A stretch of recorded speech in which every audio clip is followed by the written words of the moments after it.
Good morning, good morning, good morning. And 1 Baker 21, Baker 42, the caller is attempting to cancel, advising subjects going to school now. They're no longer on scene. It is, let's see here, I gotta lock my docs. En route 3001 Southbridge Street, moving. It is Friday, May 10th. You got ticket 3, 1 Baker 20, clear direct, show me 10. Friday, May 10th. It is the weekend. And sadly, it's my busiest time. So, no rest for the weary, right? A lot of hail last night.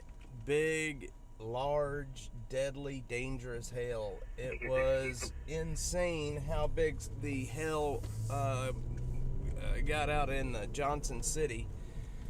My buddy Alex Stringer lives out that way, and been trying to get a hold of him this morning, but have been unable to. So hopefully he's just sleeping in. But yeah, hell got extremely bad. A little town called Henley, Texas. They got some just massive size hail out in Blanco County. Hail that basically, I mean, bigger hail than what we have ever had in Texas before. I think that's actually probably, the hail last night's probably going to set a record for size of the hail that's fallen in Texas. It was massive. I think it's close to like 8-inch hail, which that's big hail. But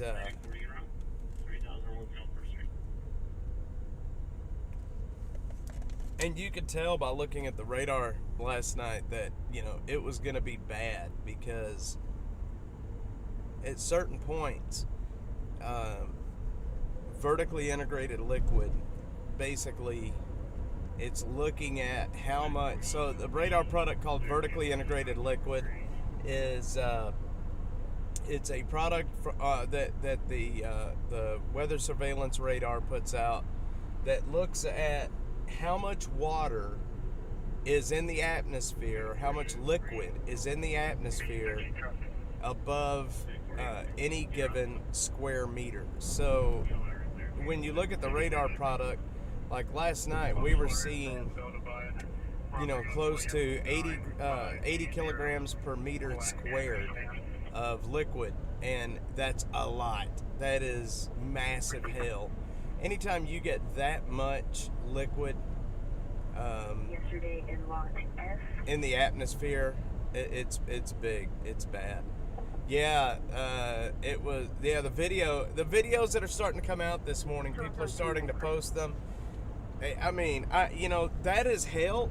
That hail is so big, it'll come through your roof and end up in the living room with you if you're not careful. Like, that is that big of hail.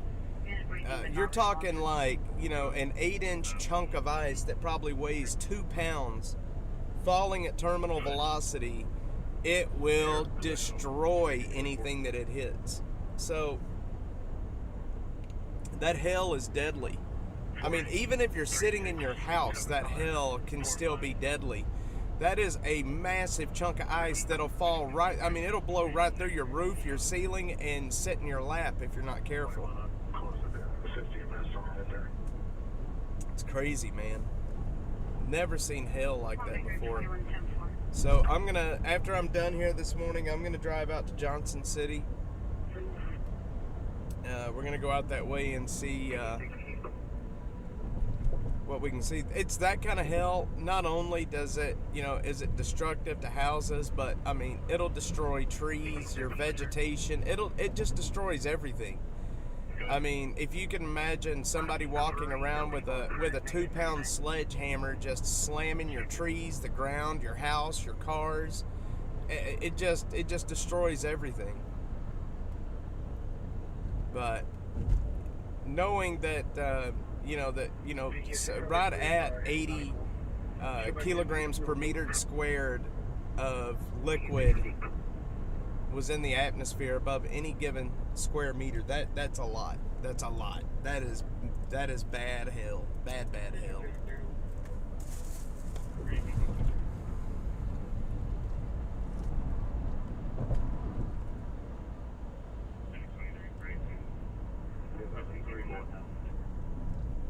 Go ahead. Show me 1041. Yeah, of course.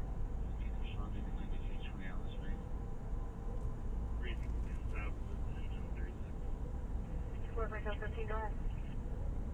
To be Sam David George 9608 on a gray Tesla. 20 is ready. Go ahead. To be Tom Henry Zebra 5967 on a Max truck.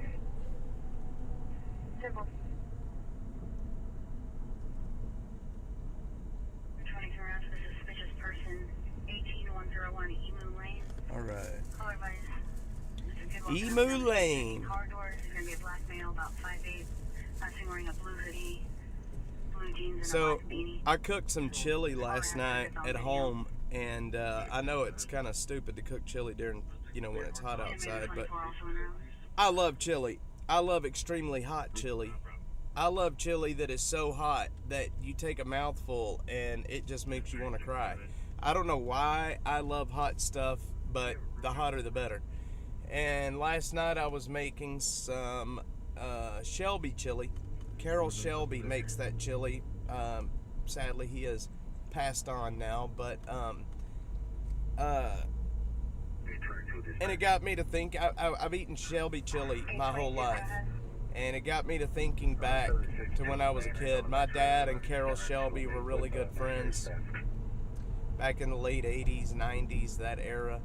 And we spent a lot of time with Carol Shelby at the chili factory in McKinney, Texas. And then out at his house, Carol Shelby has his name. He built the first Shelby Mustang. Ford still builds the Shelby Mustangs. They're awesome cars. Most people don't know the story about the Shelby Mustang, but Carol Shelby was a race car driver back in the day, and he went to Ford. He went to Ford way back in the day and asked them for 25 grand. Give me 25 grand. I can make a Mustang that will beat a Corvette. And what ended up happening, he ended up building a Mustang that would beat a Ferrari back in the day. So Ford started making the Shelby Mustang and kept his name on it, Carol Shelby's name on it. They still make the Mustangs to this day. And Carol Shelby, I rode in the original Shelby Mustang back when I was a kid. And it's nothing compared to the cars that are around today, but was a very fascinating, I think I don't know if you're talking about the weather or the Shelby Mustang, but anyway, I still eat Shelby chili to this day because it's, one, great chili, and two, it just reminds me of when I was a kid eating that same chili. But I'm telling you, you've never had chili, you've never had good Shelby chili until Carol Shelby made it from scratch in his house. It's not out of, it's basically the same thing that's in the box, but it tastes so much better. Oh, Carol Shelby was a decent man. 317. Loved his family and his kids. Growing up with them was a lot of fun. So, if you ever, I'm telling you right now, that's what I'm saying. If you ever, some people don't know that the Shelby chili and the Shelby Mustang are the same man. You know what I mean? Most people don't realize it's like it is the same. But yeah, the Shelby chili is great chili, and hearing him tell that story to people about how he went to Ford and how Ford didn't want to give him the money, it's interesting to hear it from from the source, so to speak. But I miss those times back then. Very much simpler life back then.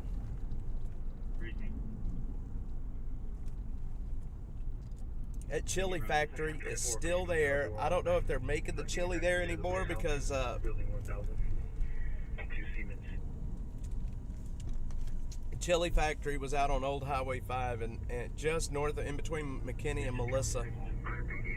I grew up in Melissa, and that's where the chili factory was at. The Shelby Chili Factory.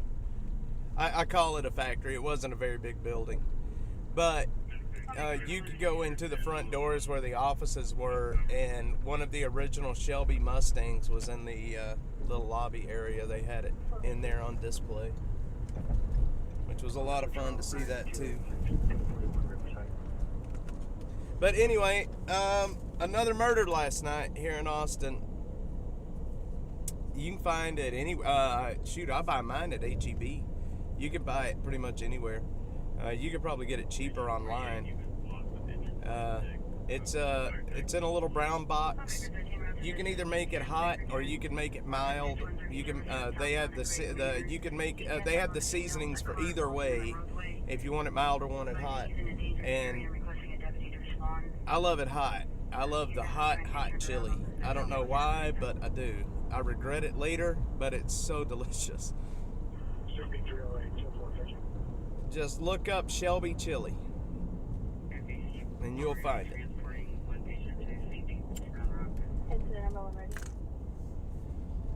And I promise you, you will not be disappointed in that chili. Some of the best chili you'll ever eat, especially if you use good meat with it. It's not a can of chili. It's a it's a box of seasonings. You know, you got to. Yeah, they do have it at HEB. That's where I buy it. I buy it at HEB. Anna, it's not a can of chili. It's the seasonings. It comes in a box. Basically, you buy your meat and buy that box, and boom, you got chili.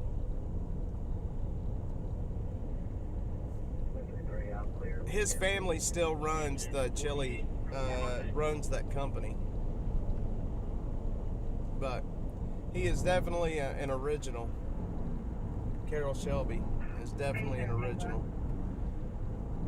He, my uncle, my dad's brother, he used to hang out with us, and my uncle, his name was Leslie, and he had a girl's name. Carol had a girl's name, and they always kind of made fun of each other about that, about both having girls' names. And gosh, some of the stuff that you remember from growing up, holy smokes. You start going down those memory lanes, you'll end up misty-eyed. We lost my dad at the very beginning of the year, and I still struggle with it. I struggle pretty hard with it. We're going down to Barton Creek Greenbelt right now, is where we're going.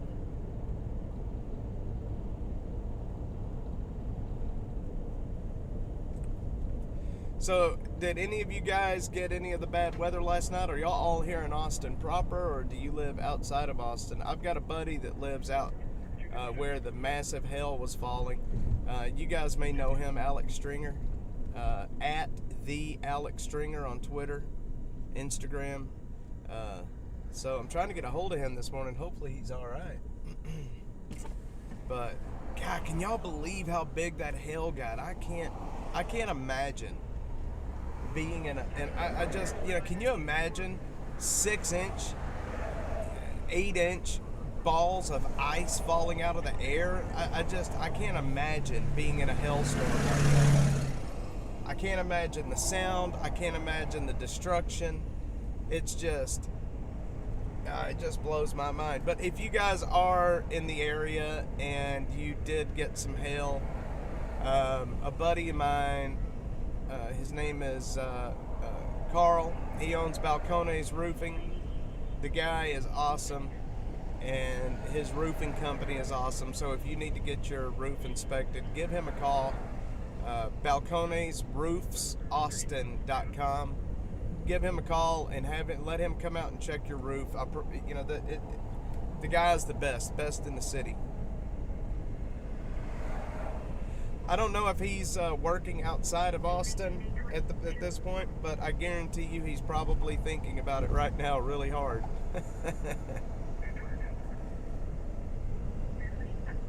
I know I would be.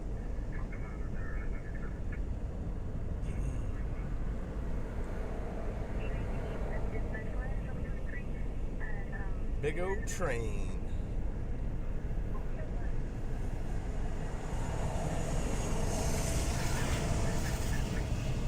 Man, I still love looking at trains. I never grew out of that from when I was a kid. I loved trains when I was a kid, and I love them now. I don't know why it is.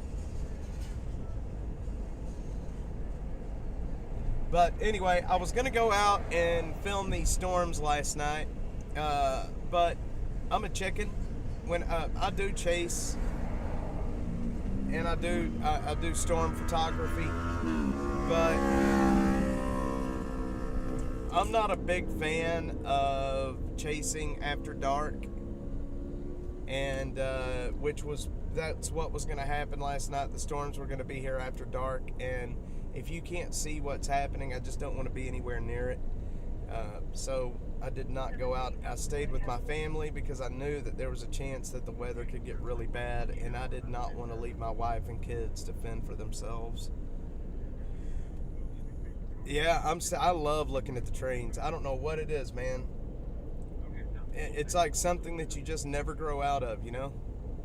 The trains just, they're so fascinating. But my mom had some damage to her roof last night up in North Texas. They had storms up there. They had some really high winds. They didn't really have the hail, but they had some really high winds. I am from North Texas, and yeah, the weather got pretty bad up there last night.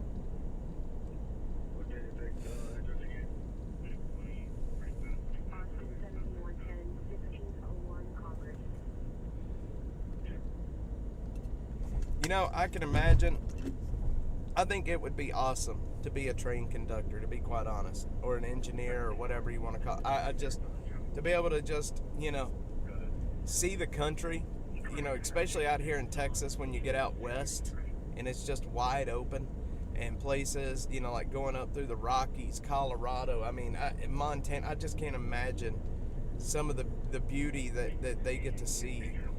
A train conductor and a train engineer, those guys get to see more of this country than anybody. Wide open spaces, man. Nothing out there, and I love it. It's pretty awesome.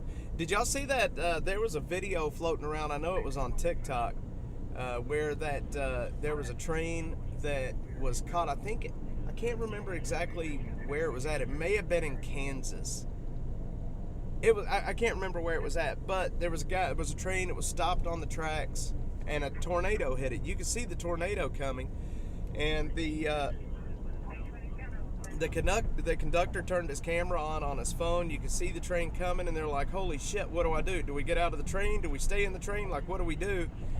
They decided to just hunker down in the train. The tornado, they took a direct hit by that tornado. And the guy was like leaning down below the glass, but holding the camera up. It was still filming the tornado, and you could watch that tornado just come right at him and just smack him. And it was a strong tornado, but it didn't even rock that train. I guess that train is pretty damn heavy, so I guess it probably is safer for them to stay in the train. But that was a crazy video. That just happened, I don't know, a week or two ago. Crazy video, man. Crazy video.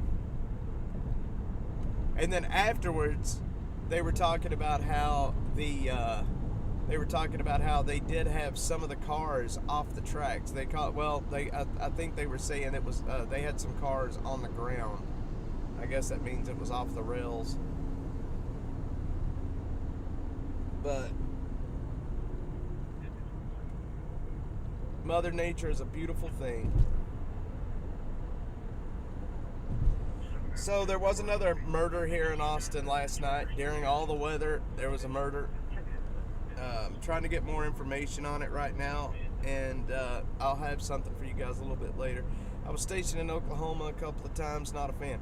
Boy, Oklahoma, man, holy shit. Boy, they get their fair share of tornadoes, don't they?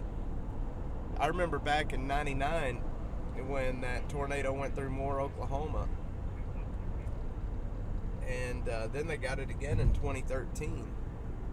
Same area, almost the exact same path the tornadoes took. I would not be living in Moore, I can tell you that. My wife was here, she was a little girl when this happened. She had just gotten here from Mexico when the Gerald, Texas tornado happened. They lived in Gerald, just right outside of Gerald when that tornado went through, and she was at home alone with her brothers and sisters and watched that tornado blow right through Gerald. Missed their house by, quite a distance, but she could still see it. And she is scared to death of tornadoes just from that. The Gerald, Texas tornado was horrible. I took my little boys out there to see the memorial to the families that died in that tornado. A lot of people died in that tornado, and that tornado was an odd tornado.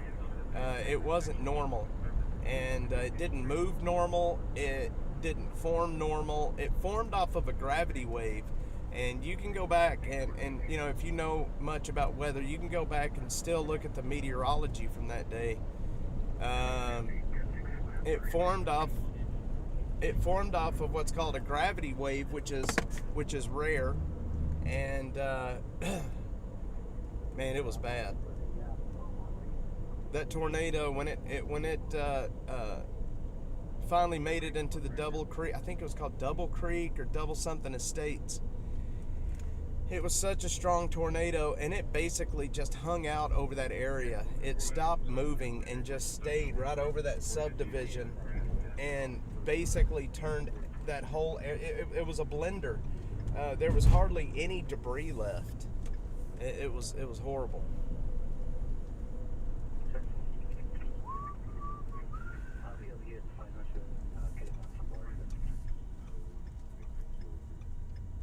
I've got this song called, my little boy calls it the Volcano Song. There's a cartoon movie that he watches. We may lose connection here, guys. If we do, I'm sorry.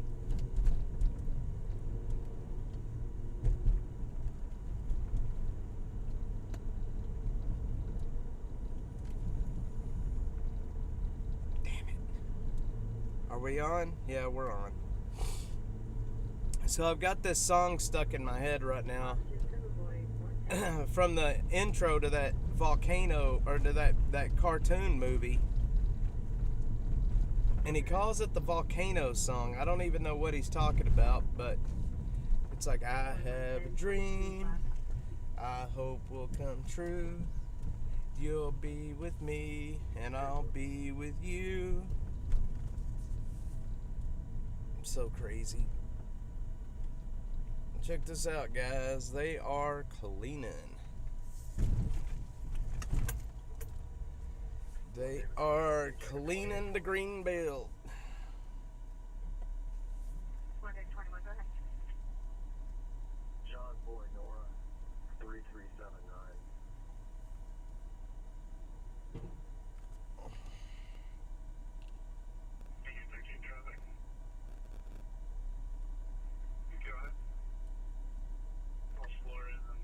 Hang on, I got Robert William Tom, 695.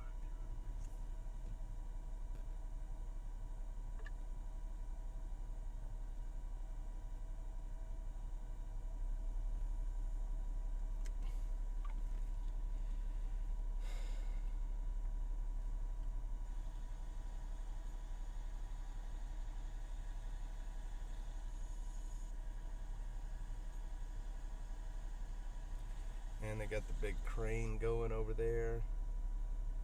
I bet they have the loader running over there as well, somewhere.